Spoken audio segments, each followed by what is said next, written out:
in Tijuana and through Tijuana.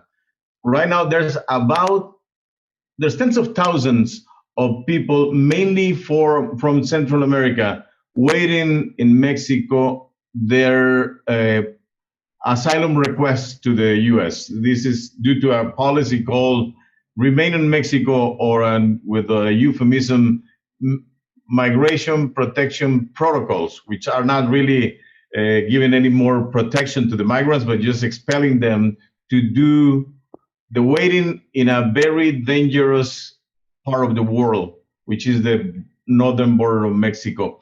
We also have a lot of people from Mexico who is also trying to get asylum in the U.S., something which is relatively recent that we haven't seen as much in the history of the two countries, because the U.S. was very difficult to grant asylum for Mexicans. But we now have a lot of people, Mexicans, that are fleeing their hometowns due to the violence linked to drug organizations, to cartels, the Mexican cartels.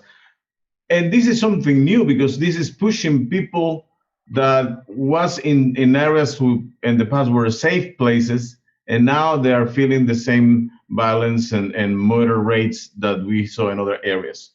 And also, we have another big number of people who was living in the U.S. for the last 20, 30 years and were repatriated or deported to Mexico, but many of them are staying close to their families, as close as they can, because the border limits the interaction and the closeness that they can have. So Tijuana is by now a different breed of problem on its own immigration. But in the last years, we've become a more important route of international migration.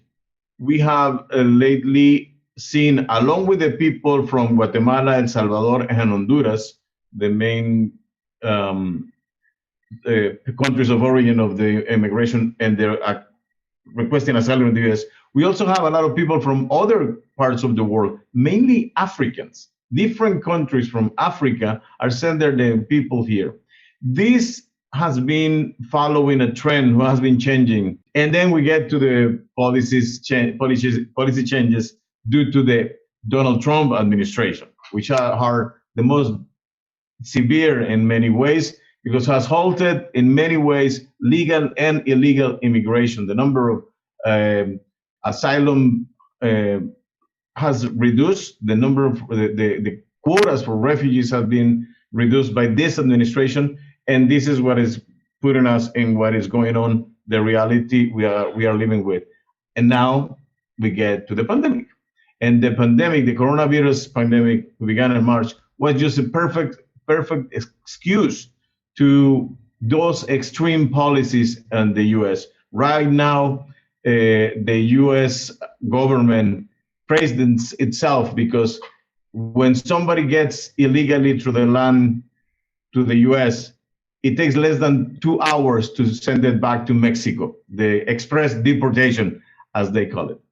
So through this, the problem is that these policies have become reality in a very harsh way.